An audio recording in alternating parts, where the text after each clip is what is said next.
from him directly. He's a great Hindu-American intellectual, born and educated in Delhi. Later on, he had his PhD in USA. He worked in the corporate world and also was very successful entrepreneur in telecommunications. He also lived in Southern California for a few years, but later on moved to the East Coast, and currently for over 15-20 years or so, he has been in Princeton, New Jersey.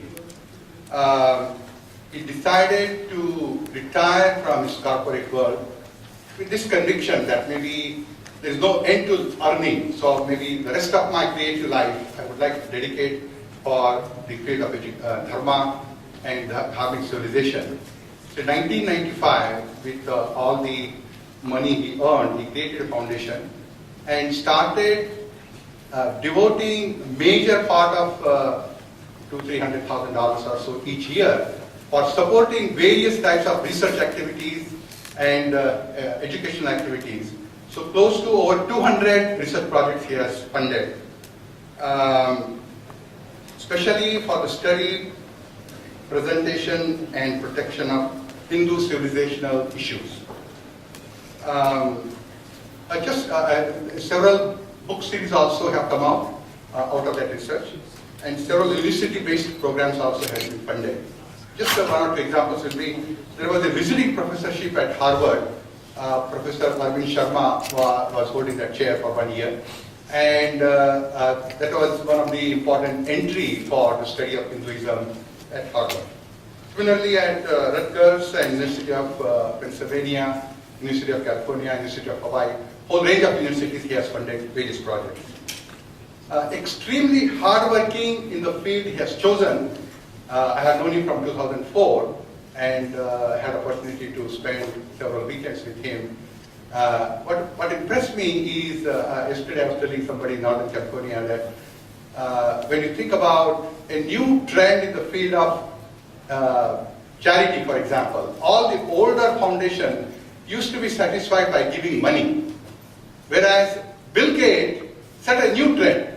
His trend was he will himself dive into the field, go to the depth of the matter, and really understand the very core of the issue and try to bring about some change. That is the style of Rajeev Malhotra. 10, 12, 14 hours a day, he would study, he would really grapple with some of the critical strategic issues and the complex subtleties and nuances, and to understand that and to how to frame the discourse, how to bring about the change. Probably one of the unique characteristics of him is he always says that just scholarship for the sake of scholarship is not enough. Scholarship for change of game changer. What will change the paradigm? That has been his consummate passion. And maybe just to give one very noteworthy example was the amount of anti-Dharmic, anti-Hindu scholarship that was blatantly carried out in American academia. Many people would feel it, but maybe at the most very sentimentally, emotionally, in a little haphazard way, raise some voice, but without being very effective. Probably he was one of the first person who very meticulously studied and took them on. In fact, many of the academicians you talk to, they acknowledge that some distinct shift in the trend occurred. So much so that now people are a little scared. I mean, even talking to some of the people on the other side. So they feel that they just, it cannot be taken for granted that you can say anything and get away with it. So that type of a very rigorous, very bold, very courageous scholarship, he has been the pioneer of that. One of his first book was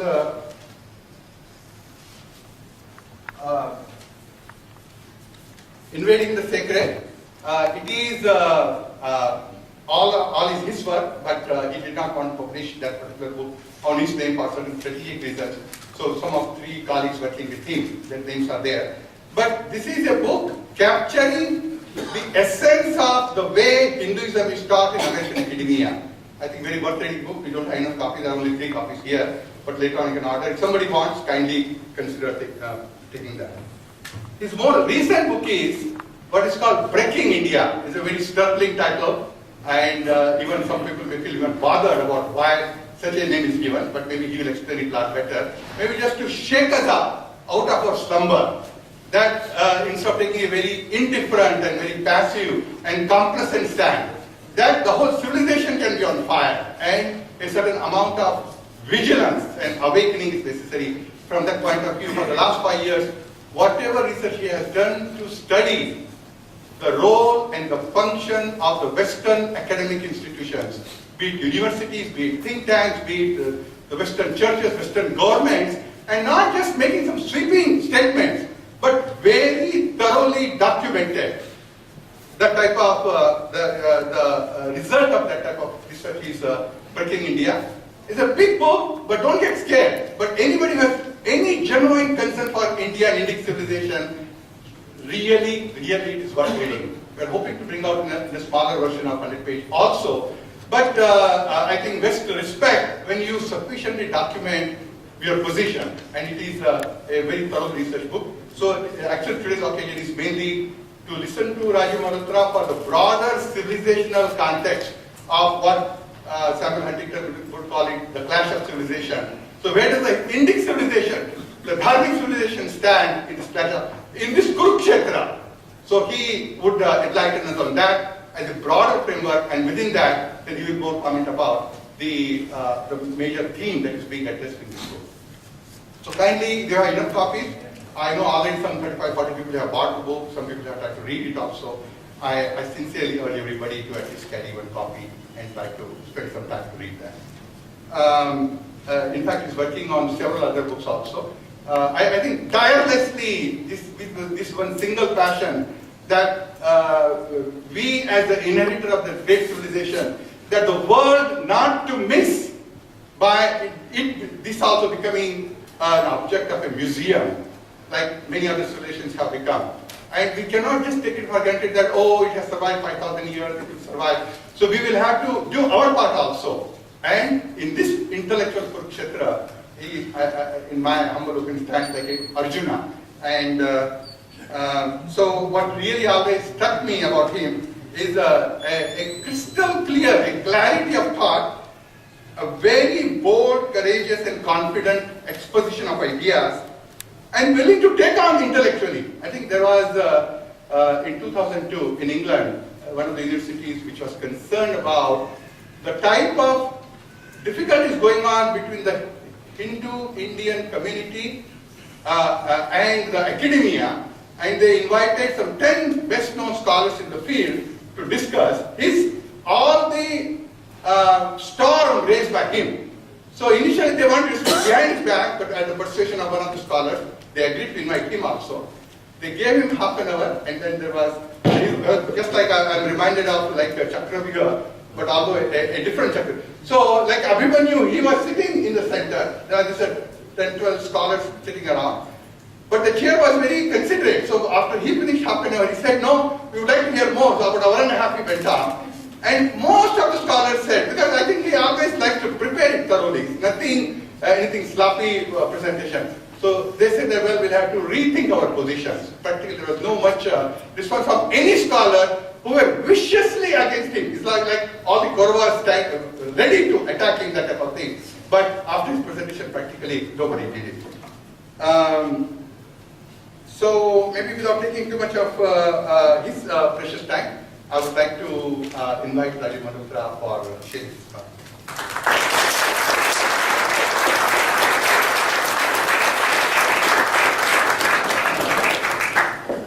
Namaskar. Thank you, Manojji. Thank you, every one of you, for coming. It's a full house. It's real live. Actually, California has got, Northern California also a great place. The last couple of days, we had 4 events altogether, 1.5 days. Real delight. Now in Southern California, I see a nice audience, and I'm very honored to be here. I want to first talk a little bit about the important role of what I call discourse, the battlefield of discourse. Why it's important. A lot of people say, well, you know, let these intellectuals be the way they are. We are fine. I got the truth in my heart, or we built enough temples, or whatever. And they have a cynical attitude or dismissive attitude towards the intellectuals whose job is to produce discourse. And I think we're paying the price for not being into the business of managing the discourse.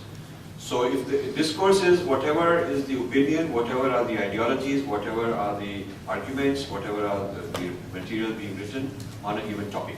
So there's discourse in medicine, there's discourse in what's happening to the war in Afghanistan, there's discourse on whatever your field happens to be, there's discourse on software.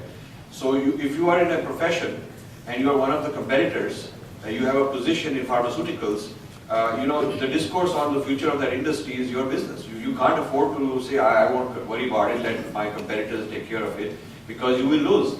The discourse will turn in a direction that's not good for you, and you have to manage the discourse in whatever you're involved in.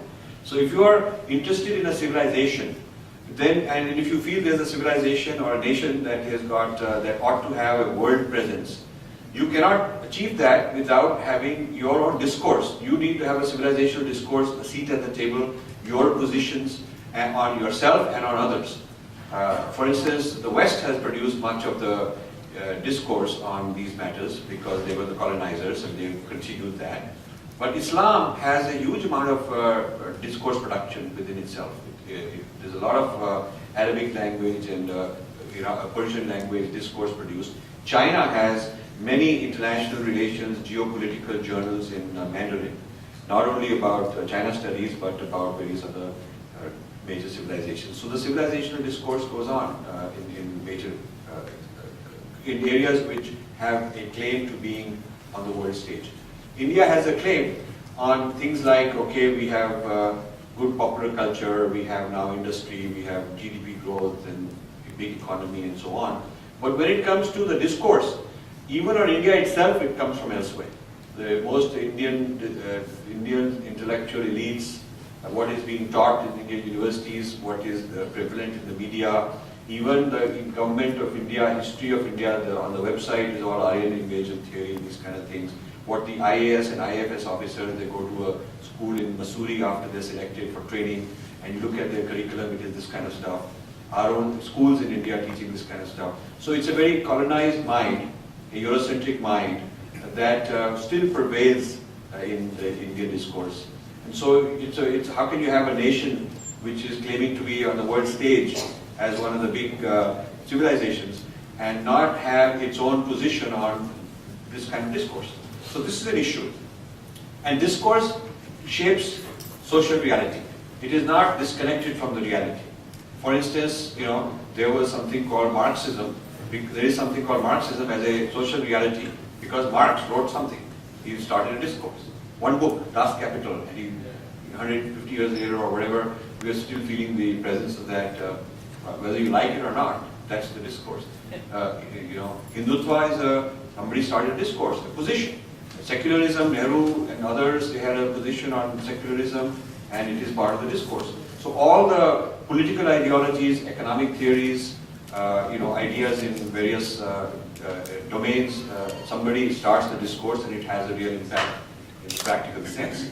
So I would like to challenge those who think that this is a sort of pastime of idle, thinkers and philosophers and intellectuals and of no little value.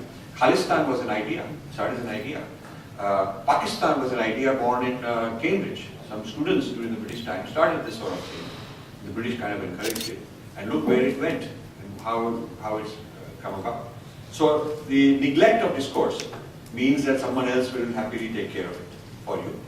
And you kind of outsourced your own future. You've outsourced your own PR. It's like giving the PR to your competitor and saying, please do my PR for me, this sort of thing. And when you explain it in terms of a competitive arena, a Kurukshetra, then most Indians being very competitive in their field can understand why discourse needs to be managed and not neglected. So that's the first point, that discourse shapes social reality. It may take time to do that, but eventually it does shape social reality. All the movements, this Dalit movement, the discourse started on Dalits, which wasn't there 100 years ago. It wasn't there. The whole Dravidianist identity, in the year 1800, such an identity did not exist. It was started by Robert Cornwell and others. The missionaries came, they started this idea, and today it's like ground reality. This is what informs people. They're so passionately invested in these kind of things. So I want that people from the dharmic side should think of investing in discourse like you invest in any asset. It's an asset. And there are two aspects. Many of you are probably IT kind of people, or at least familiar with it. And in IT you have infrastructure, and then you have applications. So iPad and iPod and all these kind of things are iPhone, these are examples of platforms on which you have apps. And Windows is a platform and so on. And in telecom you have physical infrastructure, and on that people have various kind of applications. So discourse is the apps part of the equation. You can build temples, but if the temples aren't producing discourse, or at least distributing the discourse to the next generation, then it's okay, it serves some purpose, but not enough. And in traditional India, our temples did serve discourse. They were centers of learning. Every temple is center of learning. So there's nothing un-Indian about what I'm saying. There's nothing un-Hindu, un-Dharmic. It's not a new idea. We've forgotten this over time. But traditionally, we championed discourse. Somebody who's very dharmic was telling me that we don't have liberal arts in India, we don't have humanities in India, and we have technocrats and people very specialized very early, which is true. And therefore, we ought to now bring humanities into India. And I said, that's good. But then she went on to say that we're going to have a collaboration with Harvard, and collaboration with University of Chicago, and that university to bring liberal arts into India. And I said, stop. You might be bringing in the Eurocentric idea of liberal arts. And that's become very fashionable, by the way. Many of these American universities have a tie-up in India, and they're giving on an Indian campus you can get a degree from that foreign university. But the curriculum, the syllabus, the content, selection of professors, standards are set by the parent in the Western world. So there's a kind of a colonization spreading into India. And I've looked at some of the school level, not just college level, but school level, American organizations that have entered India, started franchising their curriculums and their lesson plans. And deep inside, you will see all the kinds of subtle problems that I'm pointing out in Breaking India. So the situation is not, we don't even know there's a problem. Most of our people are welcoming this as if it's good news for them. So this, now the response of this lady who's got a MBA and a degree from Harvard in education, the response was that we don't have our own discourse in liberal arts, in terms of liberal arts, and these Western institutions have done a very good job. And then I pointed out that at one time when we had Nalanda, we had Takshila, and we had many vihars all over India, these were the centers of liberal arts. The liberal arts of India, classical India, was way ahead of other places, competing with centers of learning in Alexandria and Greece and whatnot. And people sent the cream of their bright young people to Indian vihars to study, the same way as today people from the third world send their kids to Stanford and Harvard. So we had the Harvard and Stanford of that era at one point. And we called it Siddhanta. What they call theories today, we call it Siddhanta. So we have Enlightenment theory, we have postmodern theory, there's all kinds of different theories that have emerged out of the Western humanities, and these are being spread, and Indians are craving, the young Indians are craving to learn these Western theories as a way to climb up the ladder. But even the word Siddhanta, people don't know what the heck it is. And so to say that this is a very undharmic position that I'm taking, which I hear quite a lot, means that the person doesn't know that there is such a thing as Siddhanta in our tradition. And this Siddhanta is actually the theoretical frameworks which different schools have evolved over time, and which they discuss and debate the nature of reality, from philosophy to society to politics. There's Siddhanta in all the different realms. There's Siddhanta in dance and in music and in aesthetics and warfare. So different theoretical frameworks were existing in our culture. But where is the revival of that? See? So that's the kind of concern I have. Now, the forums where discourse lives, where it is created, debated, argued, and from where it's packaged and distributed. These forums are multiple. They're not only universities and academics. For instance, media is a center where discourse spins around. Think tanks. India has hardly any independent think tanks, but the US has many think tanks. Seminaries where they do discourse production from their point of view. I asked the head of one of the largest sampradayas, and I don't want to mention names for just, I'm making a point. The book contains a lot of named people that I'm after, so I'm not afraid to name people. But since I'm making a quick point, I'll just tell you the point itself. One of the largest Hindu sampradayas head, I asked this Swamiji that how much do you spend teaching, how much time do you spend teaching comparative religion when you are training new sadhus, new swamis? They have a 2-year program to train new swamis. So it's sort of like the role of a seminary in this country. And he said, we don't need to do that. Why do we need to worry about others? Truth is in our heart. We know the truth. Why should we worry about what others are doing? This sort of an attitude. Zero on comparative religion. So then I told him that, but you know, Swamiji, when you teach Vedanta, you are teaching the Purva Paksh between the Vedantins and the Buddhists. You are teaching the Purva Paksh between various schools of Vedanta. Purva Paksh means how one sees the other's point of view, and analysis and interpretation of the other's point of view. And Purva Paksh should be the foundation of interfaith discussions, should be the foundation of comparative studies. And Purva Paksh was at the core of our civilization, doing Purva Paksh on each other. So, but when the when Christianity entered, we did not do Purva Paksh of Christianity. When Islam entered, we did not do enough Purva Paksh of Islam. When Enlightenment, secularism, postmodernism have entered, we haven't done enough Purva Paksh of those. Dismissing it flippantly or angrily is not Purva Paksh. Purva Paksh means you really have to sit down and understand the whole theoretical framework that they're working from, and then give a response to it. So I said, where you are teaching Vedanta, you teach Purva Paksh of Buddhists? He said, yes. So I said, that's because in those days that was the other, that was the competitor. So today it's irrelevant because there's no Buddhist knocking at the door trying to get in and throw you out and so on. The threats you are facing are from other points of view. So it is those points of view that you should study. He had no answer to that. But this is a very common finding that the gurus, acharyas, and the civic leaders are unread, undereducated when it comes to understanding Western civilization or Islamic civilization or Chinese thought, any of the other major contenders. We just haven't done enough Purva Paksh. That's all a matter of being absent at the discourse forums. And discourse is also a question in the schools. There's a whole school system discourse. And then there's public intellectuals. A lot of discourse like, Thomas Friedman writes, the world is flat.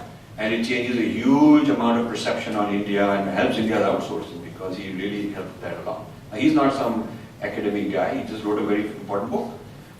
So you see that a lot of people who shifted the discourse were public intellectuals. Gandhi was public intellectual, not a professor somewhere.